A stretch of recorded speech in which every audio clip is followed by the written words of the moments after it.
All right, welcome back to part whatever of my little German excursion. Is excursion? I don't know if that's the correct word I'm looking for, but we're gonna roll with it. Anyway, I went ahead. I reviewed two Fest beers. Reviewed the Sam Adams Fest beer and the Bitburger Fest beer. Although neither of these you can actually drink at Oktoberfest. Although I am about to review in a minute the Hofbrau Fest beer. I believe that's how you pronounce that. But before that, I decided let's change up. Let's change it up for a minute, get a little palate cleanser here. Let's get away from the Fest beers back to the traditional Oktoberfest Marzens. And we have here Hacker. I do not know how to pronounce this. I probably should have Googled the correct pronunciation. PHC pschorr. I'm gonna guess the P is silent, so Hacker Shore, maybe. Anyway, brewed in Munich, traditional recipe. Says original Fest beer filtered, but it says here clearly Marzen, so I'm guessing that's what the original Fest beer, means. Since 1417 through today, Hacker Shore, I'm gonna go with that, is considered the special beer for heavenly day-to-day moments. We call it Heaven in Bavaria. You call it Hacker Shore. Okay. So yeah, coming in at, where's that ABV at? 5.8% alcohol by volume. This is one of the 5 brands allowed into Oktoberfest. We'll go ahead and name them right now. In the last video, I had an issue remembering one of them. We're gonna rectify that. You got I'm about to screw it up again. Hacker Shore. You got Polliner, Spaten, Hofbrau, and the one that starts with an A.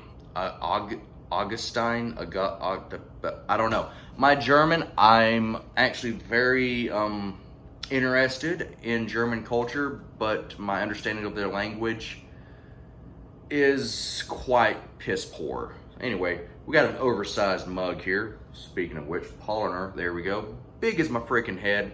Let's go ahead and fill it up with 11.2 ounces and see just how big this mug really is. Poured a little aggressive at first, but we're gonna go ahead and just dribble that off the side. Got about a finger and a half head there, off-white head. Wow, this, yeah, I'm gonna switch to my smaller mug in a second. I just had this sitting right next to me. Wow, that is, yeah, it's a huge mug. It had a liter of beer in it and only came up to right here. And I did even pour it aggressive with some head. But, okay, let's look all the way at the bottom. Definitely a copper-colored beer. God, it looks like I got 3 sips in the damn thing. Copper-colored, about a finger, head, off-white. You gotta tilt it up to get the smell here. It kind of reminds me of the Polliner Oktoberfest I had. I reviewed that last year. It's just, you got like a little bit of a spicy kind of note. I'm assuming that's coming from the hops, with just like a brownish kind of bread, like a whole wheat bread possibly. This is definitely a rich lager. If you don't know what a Marzen is supposed to be, it's supposed to be rich. Definitely malt forward, kind of easy on the hops. From what I can tell from the smell, it smells like the hops here are more for their flavor, for the spice, more so than for a actual bittering agent. Let's go ahead and take a swaller.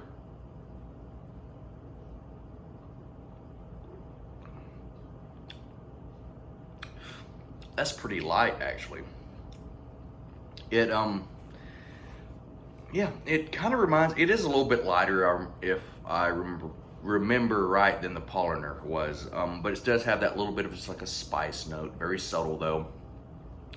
Like brown bread, and that's about it. It's not ultra heavy. This is actually very chuggable.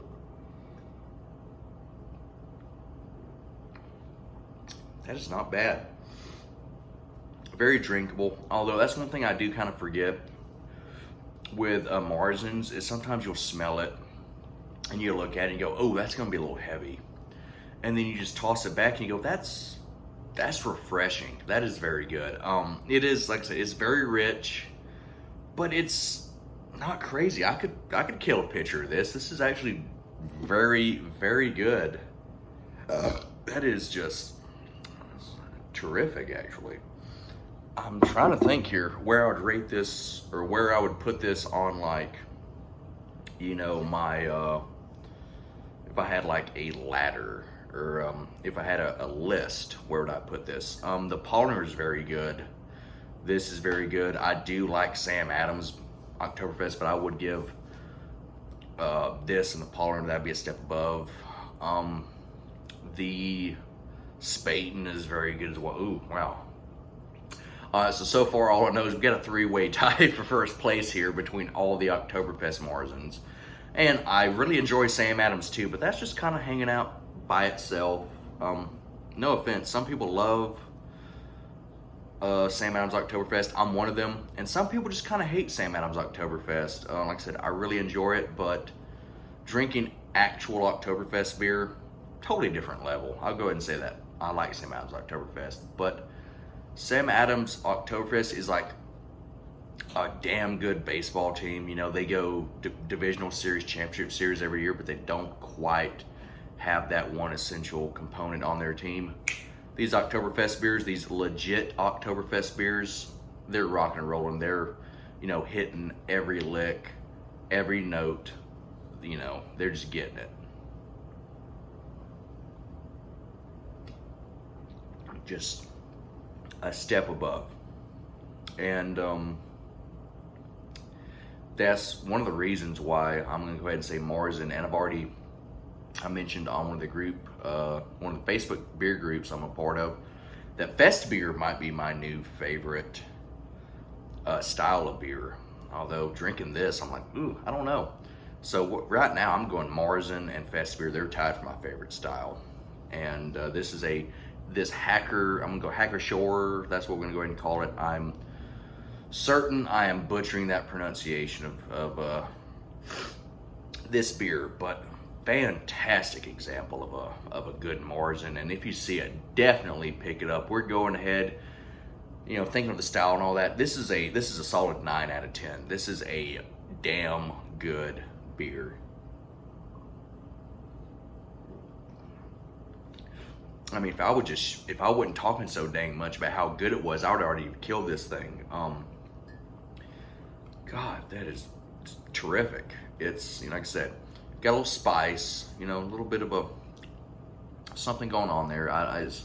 It's hard to explain, like just this nondescript, like just a little spice in there, a little spicy note.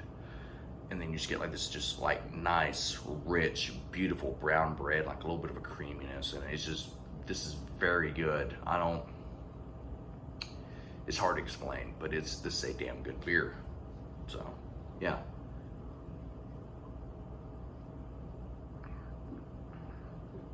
I don't know, a little chug there. But yeah, this is definitely 9 out of 10. If you're like me, if you're a fan of German beer, this is one that you got to go ahead and pick up at some point. I mean, there's a reason that I just have a hard-on for German beer. This is just, time after time, I don't believe I've really been disappointed by German beer. I've never had a German beer and just went, that was, I don't know. No, plenty of times, German, like just as a country in general, all the beers I've tried for them have been consistently fantastic. I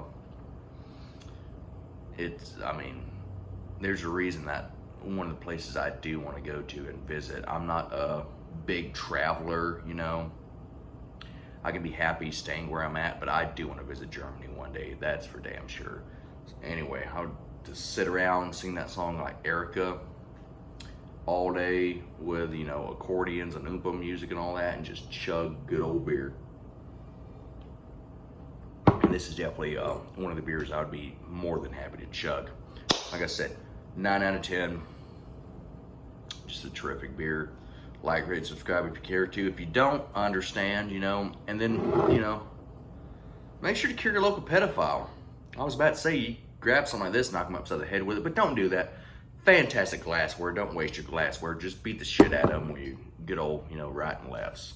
So make sure to cure the local pedophile and have a pleasant tomorrow. Or no, have a good night and a pleasant tomorrow.